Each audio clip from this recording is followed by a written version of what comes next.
All right, so Brian, I'm gonna go ahead and click go live.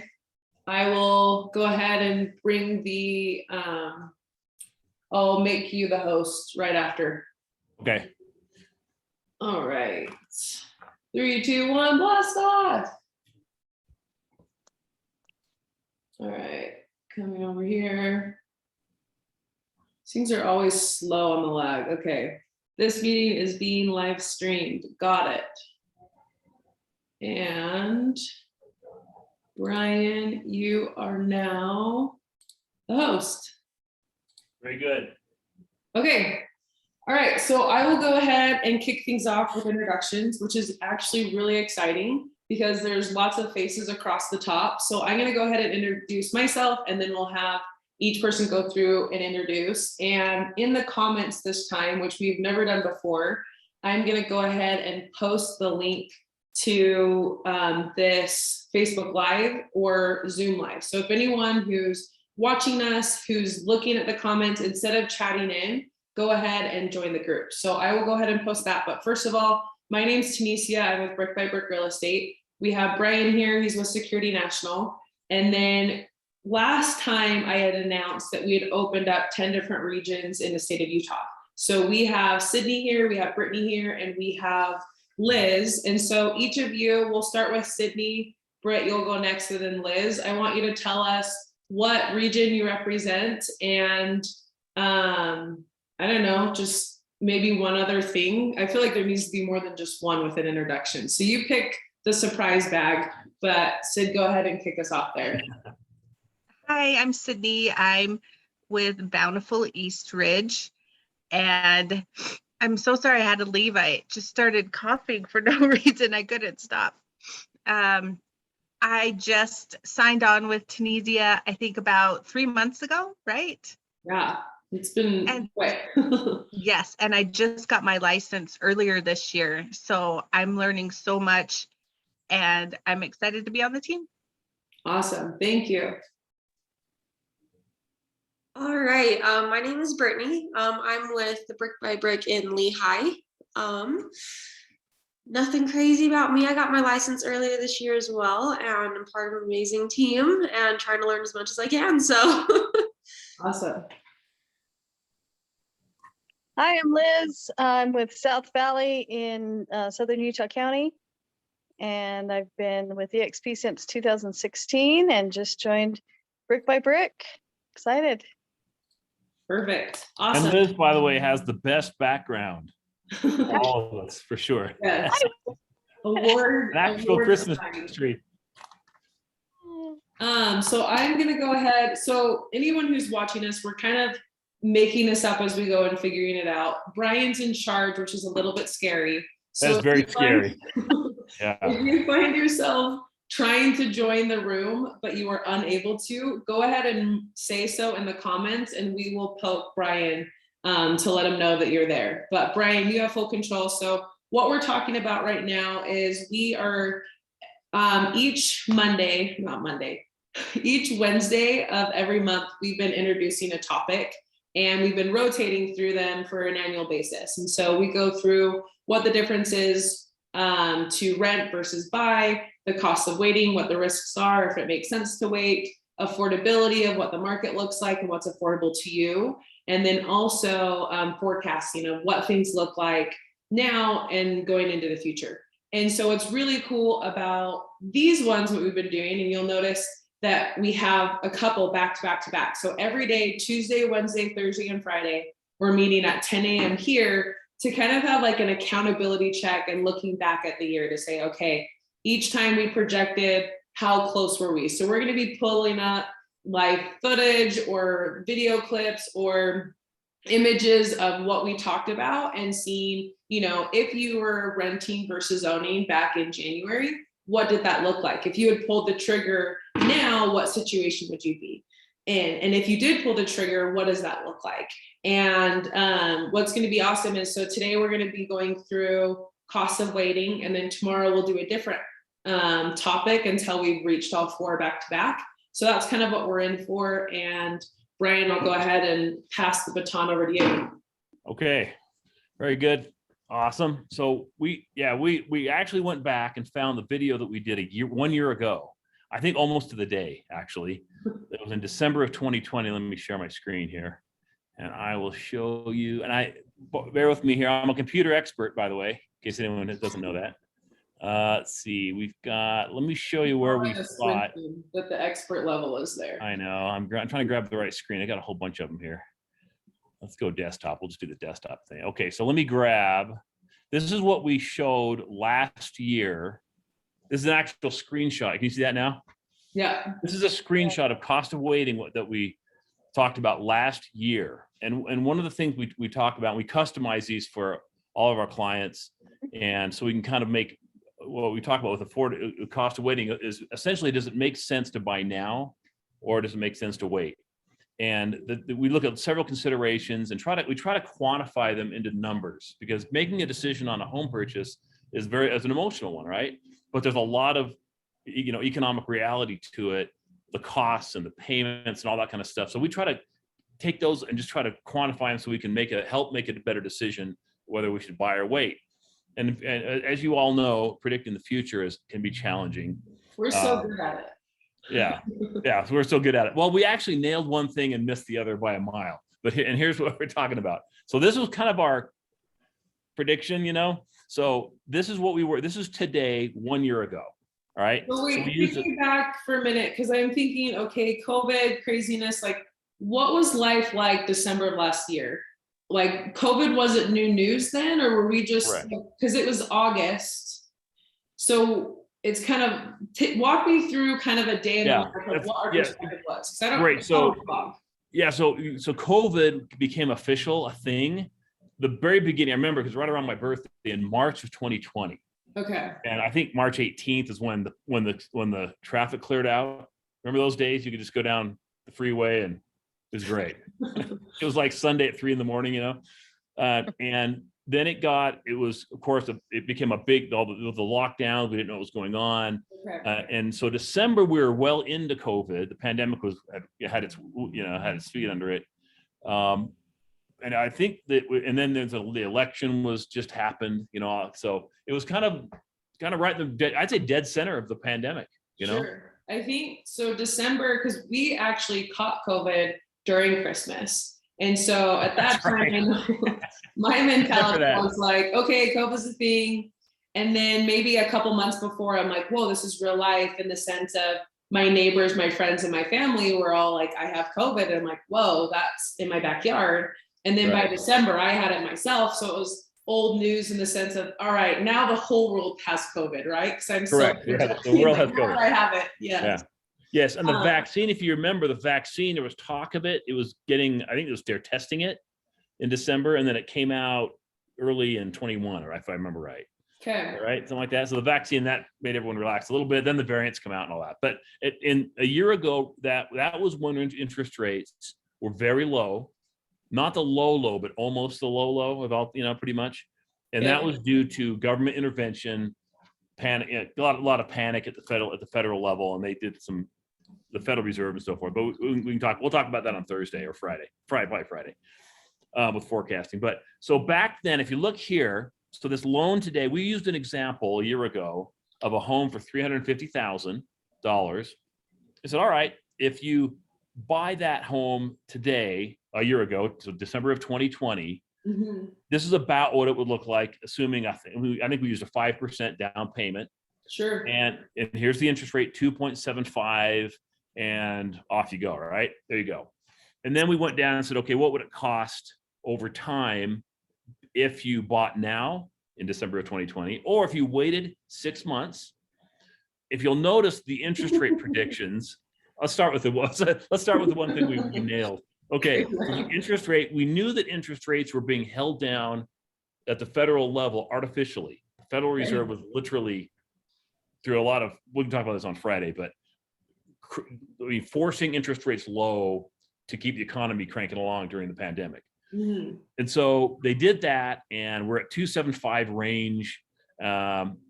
But then they started to go up. Now, waiting 1 year, our prediction was, well, the pandemic, we knew the vaccine was coming. It's going to calm down. Life will get back to normal somewhat within a year or so, and the rates will start to creep up.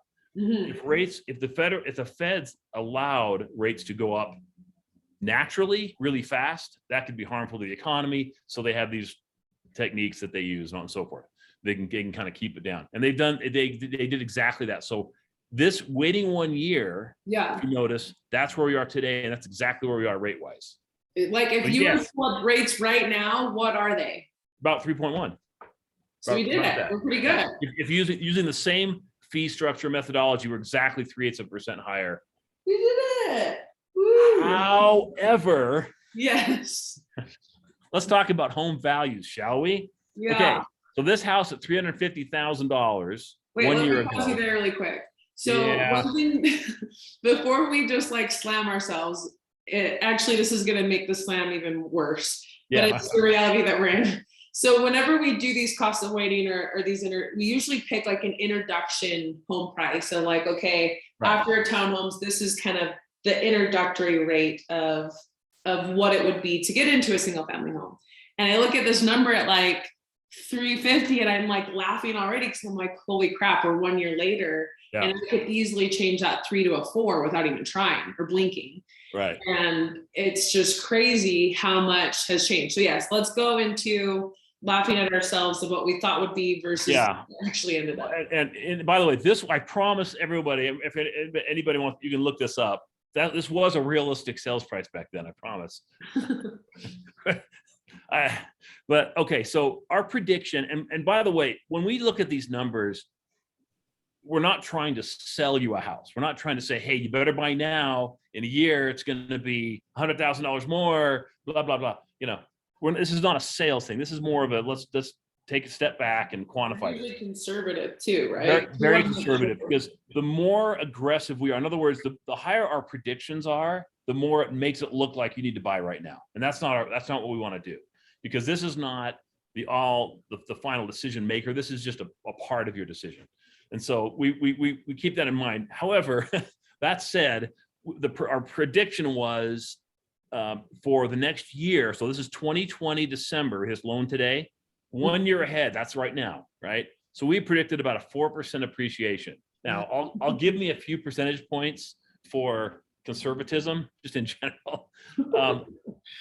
However, yeah, let me tell you if I got it up on my other computer. So the actual appreciation by county, and I'll give you a couple counties, it's a little different, but Salt Lake County in general, so Bluffdale, Salt Lake City, all that.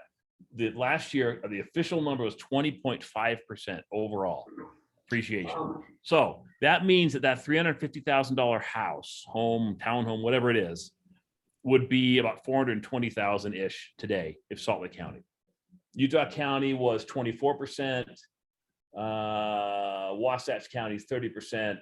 Park City was ridiculous. I'm not even going to tell you what that was. No, I want to hear it.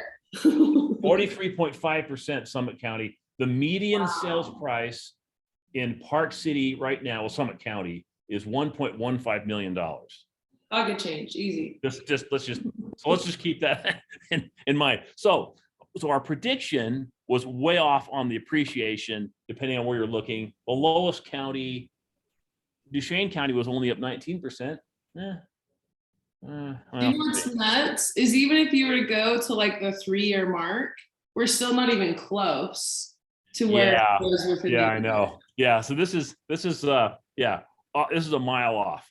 So, but we got rates right, but the appreciation were way off. So Ryan, can you tell me Davis County if you have it up Davis still? County was up 23.6%. So in fact, here's the example they use. The median sales price, and this is 2020. The median sales price in Davis County was $350,000, oddly enough, and that same house, as of June of 21, so about 6 months behind, is $432,520 for the same. That's median sales price, and that's as of June of this year. So there you go. And I'll send this list out to you if you want. This is I think it's from the Utah. Yeah, no, send us the list. Utah board, I think I'll throw it in the comments. That is mind blowing. And at the same time, I was thinking, like you said, like we're not making this up. you can go to our YouTube channel and go all the way back and watch this same one in December of last year and see what we were projecting and whatnot. And I feel like at the time we were saying, okay, like if you look at the differences at 350 to 358 of 6 months, the interest rate's about the same. We're like, hey, you can wait 6 months. You're probably fine. Nothing's happening. But you just mentioned your date 6 months ago was over what, 36% of what the market was. And so it was a conservative move in the sense of if you didn't make that move, obviously the world didn't end, it's still turning. But at the same time, it's kind of like that missed opportunity of if you were more comfortable in that risk analysis that you had for yourself, that could be a potential payout. But at the same time, we could have experienced more earthquakes and things like we have no clue what things look like. And that's why we always have the saying, like the best time to buy is now or to sell is now, because we know what the market is right now in this moment. And so doing whatever is best for you to reach your goals is always going to be another factor as we're weighing these pros and cons. But even with the very conservative, slightly off in one area, it was still a benefit to be able to purchase today than it was in 6 months versus a year versus whatever. And obviously the longer that timeline went, the more amplified. But at the end of that video, if you were joining us and watching, you would say, okay, I'm in a safe place in the sense of over the next 6 months, yes, not a lot is changing, but the incremental change that is anticipated is still a positive or a benefit to me. And if that was enough to push you over there, you're probably watching this be like, yeah, I did it. And my house is worth, for whatever that looks like. Right. And so that's where we were, and that we're gonna experience this all the time. I mean, there's just like what Tanisha is saying is we don't know what the future is going to bring. We really don't.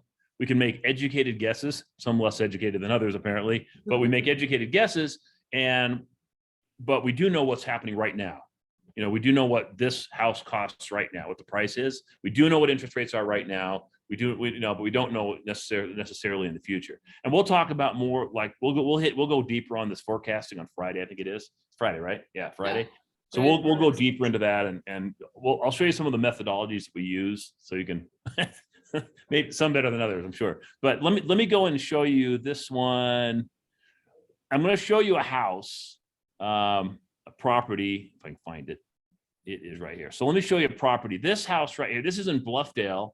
This is in Tunisia's area, and this is one of these. They're what they call attached townhomes. So they're attached one next to each other. And this is it's in Bluffdale, South Bluffdale, I guess.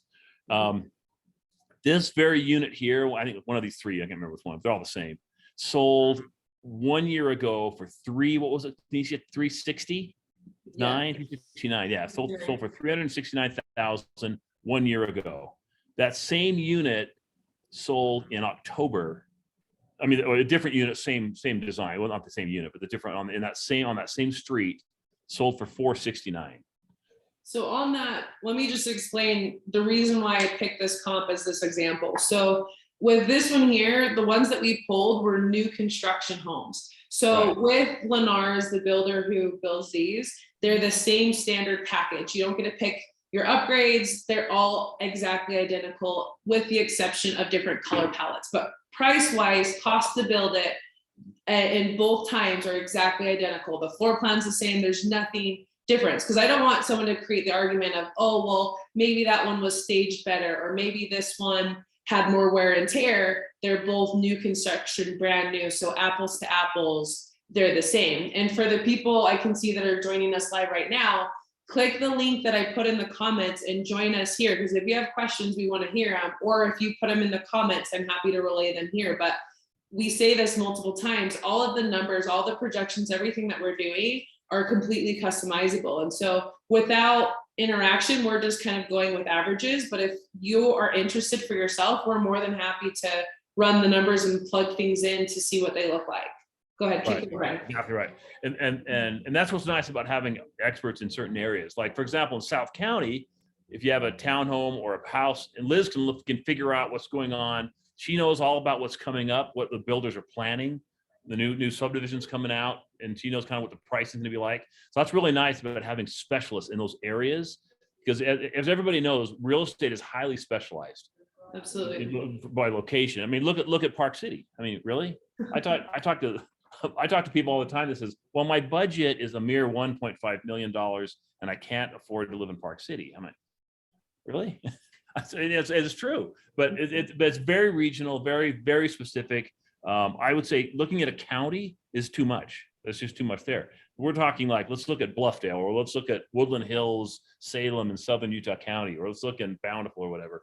And you can really, really specify it pretty well. But by the way, on this townhome, I misspoke. The last sale on this unit was actually $497,400. Just not 469, by the way. Just that makes it worse. But anyway, so if you look at, so I did a couple things. I took that same analysis and I said, what if we knew? I'm going to show you two more analyses, but one of them is the first one shows what would have happened. Let me find the right one here.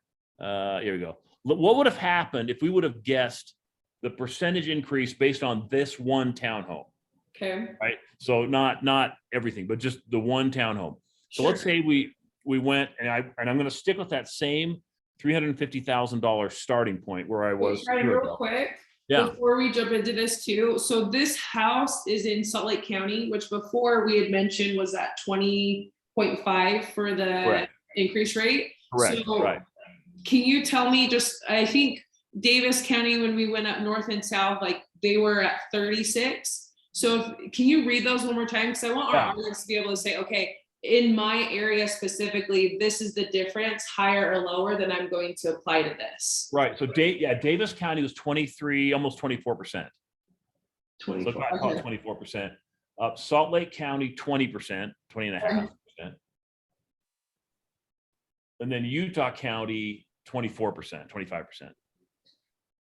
Okay, so within range, right around 20, 25, but okay, sorry, keep going. Yeah, so the example we use here, this picture you see is an exact, well, I'm not exaggerating, it's an actual example, but it's Bluffdale is crazy. It still is. And what I want to do is show you how the reason we go conservative on these. Now, we went a little too conservative, I'll grant you, but we go conservative because look at this, look at the difference here. If I said, all right, what if 1 year ago in December of 2020, we would have said, okay, we know that these townhomes in Bluffdale, right, are going to go up 34%. That's the number that this unit went up, was 34%, right? So if we use those numbers and use that to predict off of our original $350,000 price, here's what this looks like. And it's crazy town, right? So 6 months, we're up 15% roughly. And in 1 year, that 350 house would be $469,000. So if you bought, you're like, I know, and you're celebrating, you're really excited right now. I mean, anyone who owns any real estate is really excited right now. That's a benefit of owning real estate. And I think the fear of us taking that leap is the unknown. You know, we haven't done it before. It's scary, but there's so much safety in it. And once you own real estate, you kind of have that safety net. Like I'll tell my clients, I'm like, well, just buy a house. And they're like, well, what if I can't make my payments? I'm like, well, how long have you been renting for? Like 20 years, 15 years, however long. I'm like, have you ever missed a payment? No. Like, is that magically going to go away when you own a house? No.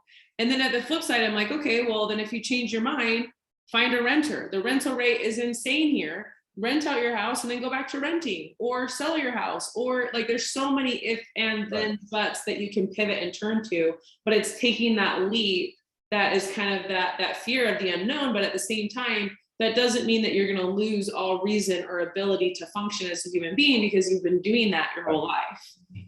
Yeah, I think a lot of people have long memory from 2008, you know, Sure. and those were the what we're seeing now. And I hear a lot of talk about, are we in a real estate bubble? And we'll talk about this on Friday, but we just don't have the same elements in the economy right now that we had in 2008.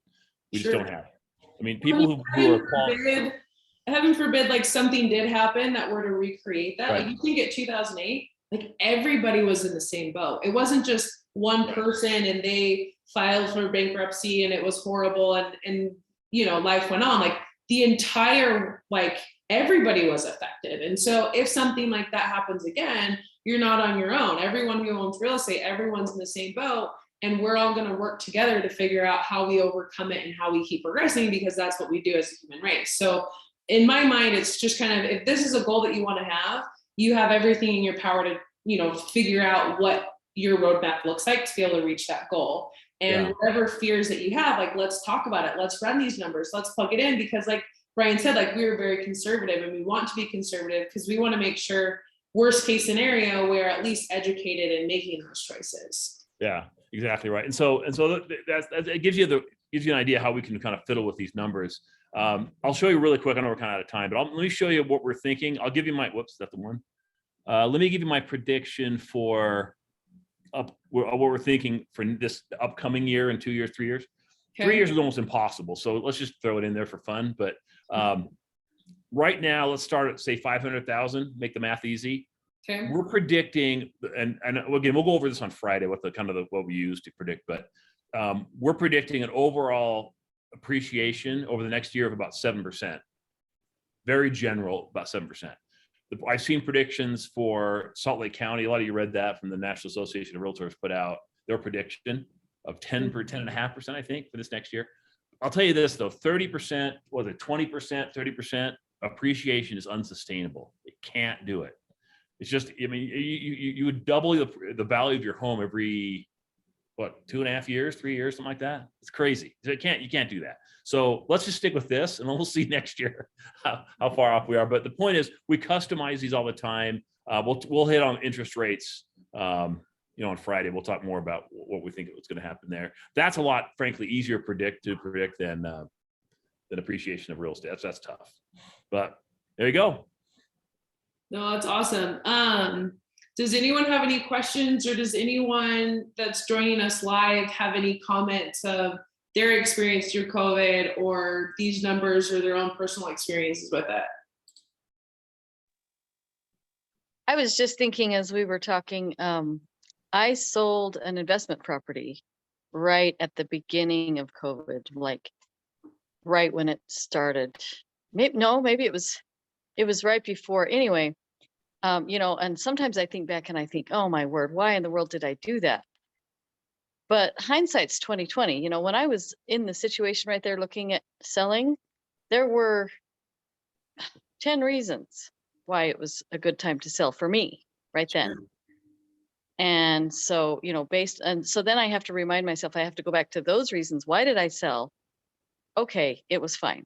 Yeah, maybe I would have made another $100,000 if I had waited till now. Maybe I would. Yeah. Yeah, whatever. Maybe I should still have it and I should be renting it or whatever. But those reasons then outweighed. I'm happy that I actually did sell. Well, I love that, because it's like, regardless of what the numbers say, you put yourself first, you put what your priorities were, and you progress in the best way for you. And I hear so many people say like, oh, if I would have known this, I would have done X, Y, and Z differently at that point in time. And the reality of it is at that point in time, if that was the best thing for you to do, you would have done it. And there's no way. Yeah, there is no way to know. Right. Yes. And so it's like, whenever your time is, whether it's now or whether it was a year ago or whatever, like, don't kick yourself for things that you don't have control over. Be able to take an assessment of where you're at, where your needs are, and what those priorities are, and act on them accordingly. We are going to, like, I'm sure different numbers were on your pros and cons list. And I'm sure a part of this analysis was a part of that deduction of you making that decision. But at the end of the day, you're going to do what's best for you. And I think I love that analogy, or that experience that you shared, because it illustrates, that regardless of what the market does, you did what was best for you. And at the end, like you said, I don't regret it. That's what we needed at the time. So I think that's awesome. Yeah. I mean, I took that equity and I was happy as a clam. When we sold it, we had about 100,000 equity and appreciation that I didn't plan on. And it was great. We took that and used it for what we needed it for, and moved on. Yeah. Yeah. Does anyone else have anything else that they want to add? I have one thing that what Liz, that's a very interesting story, because she's grateful she got the money and she sold it at the right time at the time. And a lot of people tend to say, oh, I could have made another 100,000 or 50,000, whatever. And but A, you didn't know that, and B, you don't know what would have happened. Maybe it wouldn't have happened, or maybe some disastrous thing would have happened. Who knows? But it's important not to extrapolate and say, well, I would have made, let's say, 100,000 over the last year since I sold it. Therefore, I'm going to make another 100,000 next year. I mean, people, that's kind of the way, that's where our minds work, I think, a lot of times. So it's important to kind of, I know, coming with no credibility of predicting appreciation, it's important to kind of be on that conservative side of it. Otherwise, I think you're just going to predict yourself into bad decisions. Absolutely. That's what we're trying to do. And cost of waiting is just one component. So tomorrow we're going to get into affordability, and that's going into your budget, how much of it can be counted towards a home loan, what our loan options look like, and what does that look like in comparison to the market, and what affordability is. And so obviously throughout the year, affordability has changed drastically. And depending on what area we're located will dictate what things look like. But at the same time, when we did these Facebook Live market analysis, we were looking at, okay, what's affordable? What do we project? And so on and so forth. So tomorrow we'll dive into our annual review of affordability and kind of see where we were close, where we were off. And then we'll go into rep versus own on Thursday. And then, like Brian had mentioned a couple of times, on Friday, we'll wrap things up with forecasting. So join us live, join the group. I'm posting the Zoom links now in the comments. We'd love to see you on and to interact. And if you have any questions, let us know, follow up with us. And Brian, if you'll send me that breakdown, I'll go ahead and post that in the comments. Got it. Send you right now. Okay. All right, guys. Thanks, See ya. everybody. Thanks. See you later. Thanks, Brian. All right, bye-bye. Thanks, Tanisha. We'll see you.